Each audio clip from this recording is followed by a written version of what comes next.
ሰላም ብለናል ውድ አድማጭ ተመልካቾቻችን። በዛሬው ዘገባችን ጁሊያን አልቫሬዝ ትልቁ የዓለማችን የስፖርት መነጋገሪያ ርዕስ ሆኗል። ጁሊያን አልቫሬዝ የዝውውር ጉዳይ ወዴት የሚሄድ ይመስላችኋል? የጁሊያን አልቫሬዝ በአትሌቲኮ ማድሪድ ይቀጥላል ወይስ የዚህ የክረምት የዝውውር መስኮት ትልቁ የዝውውር አጀንዳ ይሆናል? ዛሬ በያዝነው ዘገባ የአርጀንቲና ኮከብ በጁሊያን አልቫሬዝ ዙሪያ ያለውን አዳዲስና ተጨባጭ መረጃዎችን ወደ እናንተ ይዘን ቀርበናል። እንደተለመደው ፕሮግራማችንን ላይክ በማድረግ እንድትጀምሩ ከወዲሁ እያሳሰብን መልካም እስከ ፍጻሜው ድረስ አብራችሁን ቆዩ ስንል በትህትና እንገልጻለን። በአውሮፓ የሚገኙ ትላልቅ የስፖርት ሚዲያ ታብሎይዶች ትልቁ ርዕሳቸውና የመጀመሪያ ገጽ ላይ ያስቀመጡት የአርጀንቲናው ኮከብ ጁሊያን አልቫሬዝ የመጨረሻ መዳረሻው የት ሊሆን ይችላል በማለት በጥያቄ ምልክት አስቀምጠውት ይታያሉ።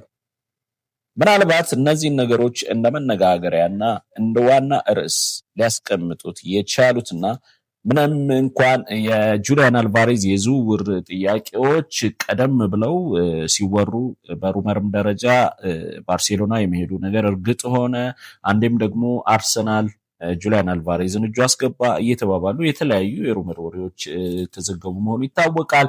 ነገር ግን አሁን ላይ እንዴት ደግሞ ዋና ርዕስ ሊሆን ቻለ ብለን ስንጠይቅ የምናገኘው ዋናው ነጥብ በሳምንቱ መጨረሻ ላይ አትሌቲኮ ማድሪድ ከቪያሪያል ጋር ባደረገው ጨዋታ የስቴዲየሙ ጨዋታው ከመጀመሩ በፊት የተጫዋቾች ስም ዝርዝር በሚጠራበት ሰዓት ላይ የአትሌቲኮ ማድሪዱ 19 ቁጥር ጁሊያን አልቫሬዝ ስሙ በሚጠራበት ሰዓት ላይ ጁሊያን አልቫሬዝን የሚቃወሙ የአትሌቲኮ ማድሪድ ደጋፊዎች በከፍተኛ ጩኸት ስቴዲየሙን ሲያናጉት ተስተውለዋል።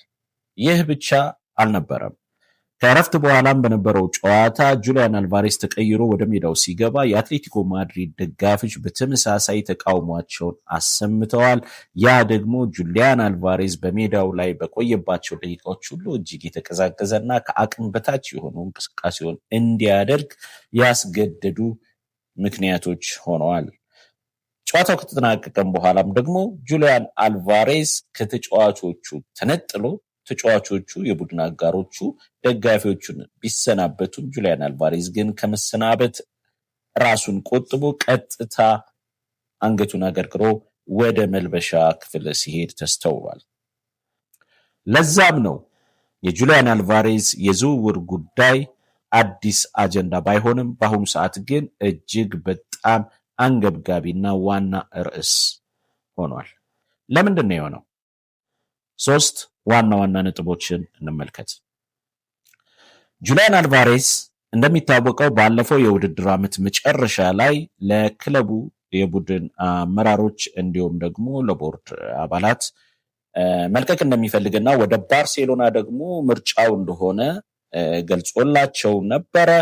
የክረምት የዝውውር መስኮት ከተከፈተ ጊዜ ጀምሮ ባርሴሎና ልጁን መውሰድ እንደሚፈልግ የጸና አቋሙን አሳይቷል። ከዛም ባለፈ በተደጋጋሚ የባርሴሎና የክለቡ ቦርድ አባላት አመራሮች ጁሊያን አልቫሬዝ ቀጣይ በባርሴሎና የምታዩት ኮከብ ነው እያሉ በተደጋጋሚ በተለያዩ ሚዲያዎች ላይ መግለጫ እስከመስጠት ደረጃ ድረስ ሁሉ ደርሰዋል። ታዲያ የጁሊያን አልቫሬዝ ጥያቄ ወደ ባርሴሎና መሄድ ይሁን እንጂ አርሰናልም የተጫዋቹ ፈላጊ ሆኖ በተደጋጋሚ የአትሌቲኮ ማድሪድን በር ሲያንኳኳ እንደነበረ ዜናዎች፣ ዘገባዎች ዘግበዋል። አሁንም አርሰናል ለጁሊያን አልቫሬዝ የዝውውር መስኮት ዋና ተገዳዳሪ ሆኖ ቀጥሏል። ነገር ግን የአትሌቲኮ ማድሪዱ ኮከብ ጁሊያን አልቫሬዝ አርሰናል ጋር ለመሄድ የሚያሳየው ዳተኝነት እና ባርሴሎና እንደሆነ የመጀመሪያው ምርጫ በመናገሩ ምክንያት እስከዛሬ በነበሩት የዝውውር መስኮቶች ምንም ተጨባጭ የሆነ ዝውውር ባለመፈጸሙ ሳይወድ በግዱ ተጫዋቹ ኮንትራቱ ከአትሌቲኮ ማድሪድ ጋር እስከ 2030 ድረስ የሚቆይ በመሆኑ የመክፈቻ ጨዋታ ላይ ከተጫዋቾቹ ጋር ተቀላቅሎ ግዴታ ሜዳ ላይ ተገኝቷል።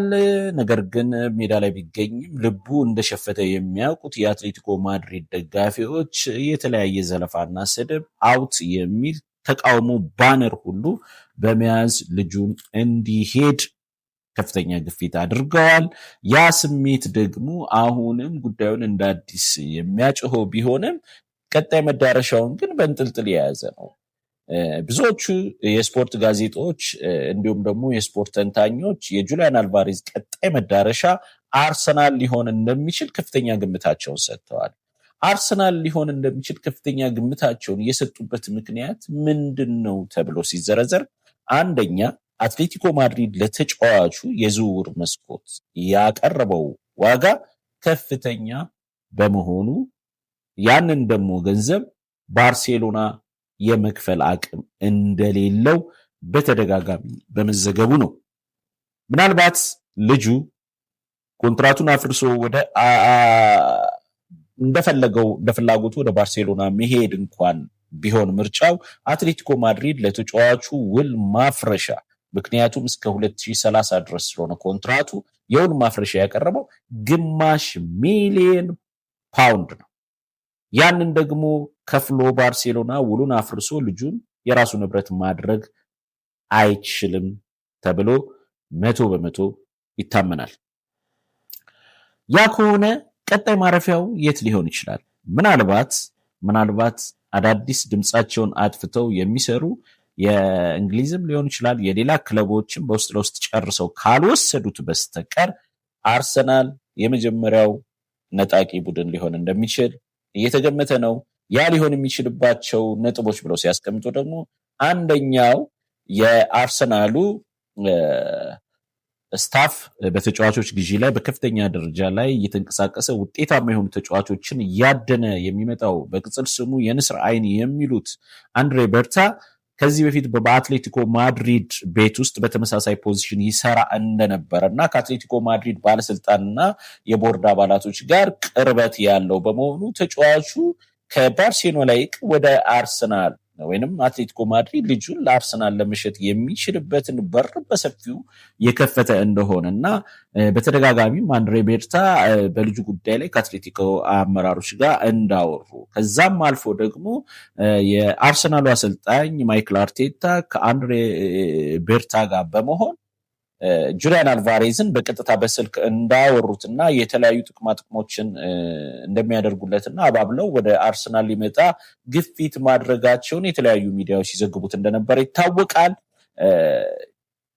ያም ቢሆን ግን እስካሁን ድረስ ከጁሊያን አልቫሬዝ አርሰናል ይሄዳለው የሚል ምንም አይነት ፍንጭ አልታየም። ባይታይም ግን ባርሴሎና ምናልባት ይሄንን $500 ሚሊዮን ከፍሎ ወደ ባርሴሎና ልጁን ለማዘዋወር ይችላል የሚል ምንም አይነት ፍንጭ ወይንም ግምት ባለመኖሩ አርሰናል የመሄዱ ጉዳይ አያጠያይቅም እየተባለ ነው። አርሰናል ይህንን አጋጣሚ ተጠቅሞ ጁሊያን አልቫሬዝን ወደ እጁ በማስገባት የግራ መስመር ያለቡትን ክፍተቶች የበለጠ በማጠናከር ቡድኑን ከእንግሊዝ ፕሪሚየር ሊግ በላይም አልፎ የአውሮፓ እጅግ ኃያሉ ክለብ ለማድረግ የሚያደርገው ጉዞ ይሳካለት ይሆን ወይንስ ምን ይሆን? ጁሊያን አልቫሬዝስ እስካሁን ድረስ ምንም አይነት ለአርሰናል አዎንታዊ ምላሽ አልመለሰም። ከዚህ በኋላ ግን የተጫዋቾቹን ያለውን ስሜት እንዲሁም የደጋፊዎቹን ተቃውሞ ተከትሎ ሀሳቡን ይቀይር ይሆን? ይህን በቀጣዩ ቀናቶች የምናየው ጉዳይ ይሆናል። እናንተስ በዚህ ጉዳይ ላይ የምትሰጡት ሀሳብ አስተያየት ምንድን ነው? ጁሊያን አልቫሬዝ ከባርሴሎና የቀረበለትን የዝውውር ጥያቄ ባርሴሎና $500 ሚሊዮን ያህል አትሌቲኮ ማድሪድ ውል ማፍረሻ ከፍሎ ይወስደዋል አሊያስ በአትሌቲኮ ማድሪድ ቤት ኮንትራቱ እስኪያልቅ ይቀመጣል ነው? አርሰናል ያቀረበለትን የዝውውር ጥያቄ ተቀብሎ በአትሌቲኮ ማድሪድ ጥያቄ መሰረት የልጁ የዝውውር ዋጋ እስከ $150 ሚሊዮን ከዛም በላይ ሊሄድ ይችላል። ያንን አርሰናል ከፍሎ ወደ እጁ ሊያስገባው ይችላል። የእናንተ ሀሳብ አስተያየት ወሳኝ ነውና በኮመንት መስጫው ላይ ይሄ ልጅ ወዴት ይሄዳል የምትሉትን እውቀት አዘል አስተያየት እንድትሰጡን ከወዲሁ እየጋበዝን ለዛሬው የያዝነውን በጁሊያን አልቫሬዝ ጉዳይ ላይ የያዝነውን የዝውውር ዜና በዚሁ አበቃን። በቀጣይ በሌሎች ትኩስና አዳዲስ መረጃዎች እስክንገናኝ ድረስ በያላችሁበት ሰላማችሁ ይብዛ እያለን እንደተለመደው ይህንን ፕሮግራም ለሌሎች ተደራሽ እንዲሆን ሼር እንድታደርጉልን እንዲሁም ደግሞ ሰብስክራይብ ሳታደርጉ የምታዩ የስፖርት አፍቃሪዎች ሰብስክራይብ በማድረግ ቻናላችንን ታሳድጉልን በአክብሮት እየጠየቅን ለቀጣይ ፕሮግራም በሰላም እስክንገናኝ ቸርን ሰንብት እንላለን። መልካም ጊዜ